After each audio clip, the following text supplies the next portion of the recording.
Hello and welcome to Bookish, Meet the Authors, part of the In the Limelight network. I'm your host, Nyssa, and joining me today is Professor of Nursing at Becker College, Enoh Ukpong, to talk about her inspiring book, Joy Comes in the Morning, The Power of Drive, Discipline, and Determination.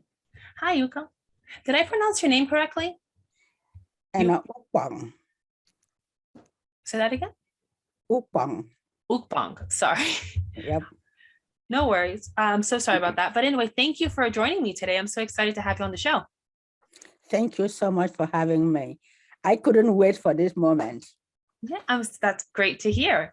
So my first question to you is, how do you move on in life after a tragedy, a failure, or when you just simply mess up? In the middle of your failure, in the middle of your mess up, Are you kidding me? You are crazy. You are so down. It's like you never get out of this. But from my experience, if you look carefully, there is something good in a horrible situation that we don't tend to pick up while we are in it. I learned that from my own life.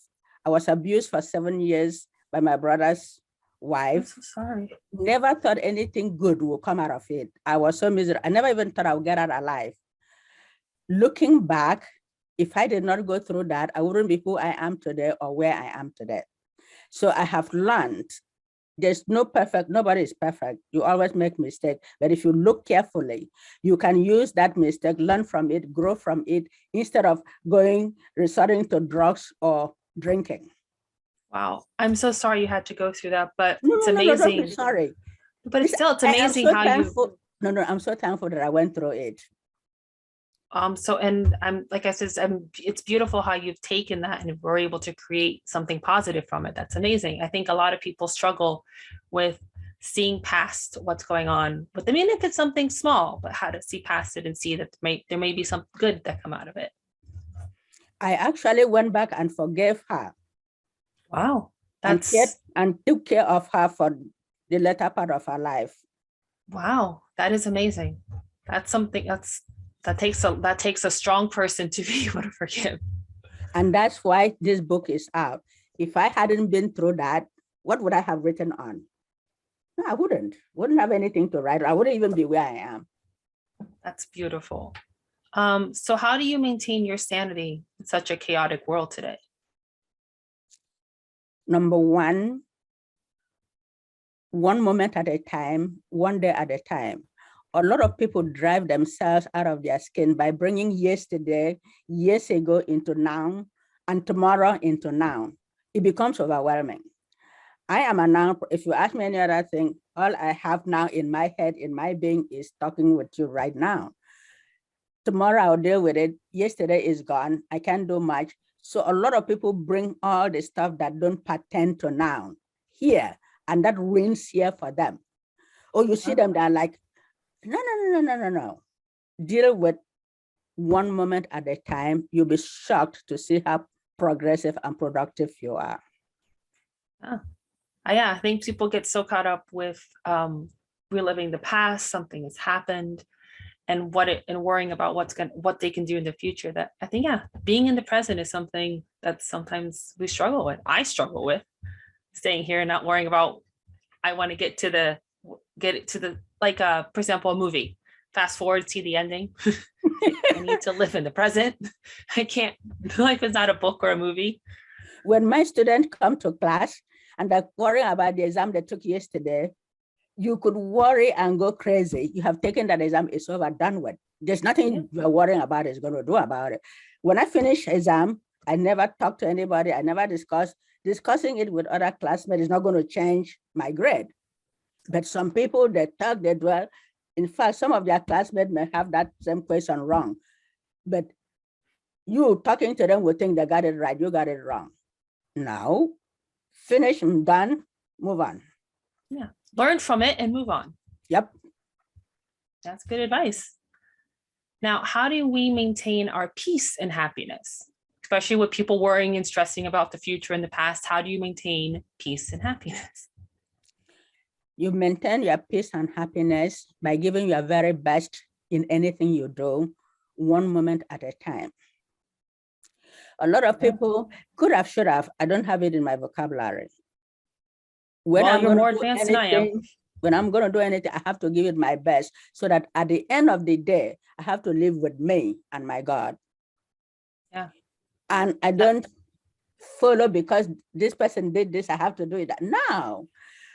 Well, the day I came to this world, I came by myself. The day I'm going to live, I'm living by myself. So I have to be responsible for what I do each moment of my life without Very worrying true. so much about what others are doing.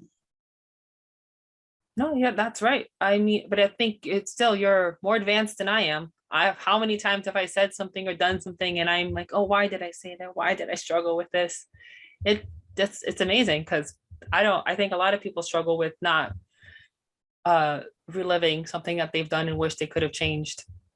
This is why if you live in the moment, a lot of time, the bringing of the tomorrow and yesterday mess up the moment for you. If you live in the moment, it makes you concentrate and make better decisions. It gives you the energy. Everything you need for now is right there. Well, that's amazing. What are the impacts of being together and helping one another when they need it? It is phenomenal. Awesome. I get emotional talking about it. There's not one single person that hasn't needed help at one point in their lives. And you will never forget the person that came to your rescue. Very true. Yeah. The person that came to your rescue may think it wasn't much of this, but for you, it was a big deal. So do not underestimate, do not overlook when somebody is in need. A little help, it may not sound that big, but to that person that needed that help is a big deal. It really unifies us, and it also makes us count on each other. We cannot, there's not one single human being that have lived by themselves all their lives. You always depend on each other directly or indirectly. So staying together and helping each other, oh my goodness, it's so healthy, it just binds us. It is an awesome, awesome thing. Yesterday, I saw a lady, she was lost. I waved at her, she stopped, she said to me, I have no idea where I'm supposed to go. They shut all this road, I said, we directed her. That's simple. She was so grateful. I'm like, can you imagine? Yeah. First thing I want to say, I loved your passion about talking about this. You can see how genuinely you love helping people. It sounds, you heard it very much in your voice, and that was beautiful to hear you sound so passionate about it first. And you're right. I think it's I important. have to be. I have enjoyed that a lot. I didn't get to where I am by myself. Yeah. We have a lot of helpers along our path. Yes. And sometimes we forget that, or we forget sometimes, I think sometimes people even struggle to see the importance of letting people help them. They feel like they don't want, it's hard to let someone help you, but you forget how much it also can mean to even allow someone to help you, bring that person in. So in helping people, another thing, so what makes some people more successful than others? Number one, having been through a hard time. If I did not go through a hard time, I could have been a spoiled brat and I would never have even imagined.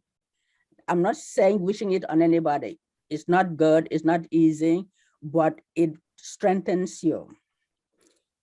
Number two, I don't know your religious background. I'm a firm believer in the Lord, and He has led me. He gives me strength, He directs me, and I appreciate that.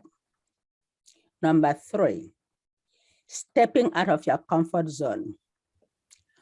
A lot of people are so scared to step out of their comfort zone. They don't want to look stupid. I don't know this, I don't know that. Nyssa, I have stepped out of my comfort zone to the point that sometimes I don't even have a clue, but I still go there. In going there, you learn. Yeah. It's nerve-wracking. I have only seen an airplane above. Have never even seen an airport until I was ready to come to the US. That was my Oh. first flight. Wow. How long was the And- flight? Huh? How long was the flight? Oh, I don't know, about 11 hours or so. Wow, you jumped in like you didn't even take a short one. You decided to take a very long flight for the I first had time. no idea. I am here in Worcester, Massachusetts, Oh, nice. and I never stepped outside until we got to Boston. I had no idea what the climate was like, and I arrived here in January 14. So I stepped out to find out where I was going to catch a bus to Worcester. I was shocked to see how cold I was. Like, how do human beings survive here? I ran back with my eye watering, with my nose watering, my hands were already frozen. I ran back, I'm like, how do people survive here? Yes, I have survived here. I have been here for 42 years. Congratulations. That's a long time. To God be the glory. Yeah. Wow. So I may sound crazy. If you don't step out of your comfort zone, you will never learn, you'll never grow. Same more will bring you the same result every day. Yeah, I agree with that. I'm learning to step out of my comfort zone, and I have to say it's not easy, but in the end, it's worth it, and you're grateful for it when you do. That is exactly what I am sharing with you. I don't know how to type. I have always paid people to type everything for me. I typed this book by myself, self-published. Congratulations. Wow. The first script, I didn't even know how to put paragraphs. I have learned a lot. I have grown a lot, but I have to step out of my comfort zone. Oh, you're right. It's an important lesson to learn, and it's not an easy one. No, but it's that. No. But it's you. I think everything you hear from people who got where they got, where they've reached, been successful, have always stepped out of their comfort zone. Because if you stay where you are, you're not moving forward. Same is going to bring you the same result. Yeah, that's true. I just have one, maybe you touched upon it, but I just really want to know, you said that this is the first time you didn't even know how to write a paragraph. So what really inspired you? Like what made you say, I have to write this book? I had always worked 3 jobs. Until I woke up one day, I said, I couldn't understand, but I couldn't shake it off to retire. I said to my husband, I'm going to retire. He's like, any problem at school? I said, no. As we're talking, I'm getting ready to go to Social Security office. From there, I passed to school, told my boss, I want to retire. And she's like, you, of all people? I said, I don't understand, but I can't shake it off. So she said to me, you work too much. I'm going to give you some time off. So she gave me a spring semester of 2016, plus the whole of summer. So that gave me 9 months off. Wow. That was how this book came about. That is impressive. A lot of people struggle to write books and it takes them years. You wrote that in 9 months. That is an achievement. I never thought about writing a book. I never even, but like I said, I'm a noun person. For me, that was a window. I didn't want to waste that time. Yeah. So I invested it in this book. That's amazing. I mean, I struggled to put my thoughts to paper, and you wrote it in 9 months, and I struggled to express myself through writing. That's amazing. That's beautiful. So I just want to know, where can people find your book and you, like where are you on social media, so that way people can find your book and connect with you? My book is on Amazon. I have it as paperback. Okay, good. And I also have it as ebook. Okay. For social media, I am on Facebook. That I hear my kids talk about Facebook. I didn't know what it was until I published the book. That like, Mom, you gotta go to Facebook. I'm like, oh, that's how. But is the Facebook under your name? Yes.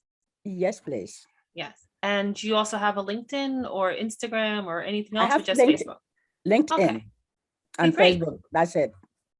Wonderful. Well, thank you, Enoch, for joining me today. It was lovely having you on the show. I learned a lot from you, and I wish you much success going forward. Listen, before we go, yes, after all that I went through in my brother's house, the day I left his house, I turned around I looked at the house. I said, thank you, Lord, for bringing me out alive. I promised myself that day that the only way I could get my freedom was through good education. I said, Mike, I will raise my kids by myself. My kids will never live with somebody because I can't afford it. So I poured myself into my school where kids were playing, and I focused so much in my education that I found my way to the US, ending a bachelor's, a master's, and a PhD in nursing. Congratulations. Listen, I'm not going to lie to you. Whoo! You deserve it. I mean, that's a beautiful achievement. That's amazing. I don't have much, but the Lord has blessed me with my dreams. Yes. And I am eternally grateful. And He has given me a platform in nursing to help others. I go all the way to help my student, my patient. Sometimes my student actually even come to my house. Wow. I will always be there for them because somebody was there for me to get to where I am. Well, you are a very beautiful person. I'm so grateful that I got a chance to meet you and talk to you about your book. This was very inspirational. And thank you everyone for joining me for another episode of Bookish, Meet the Authors.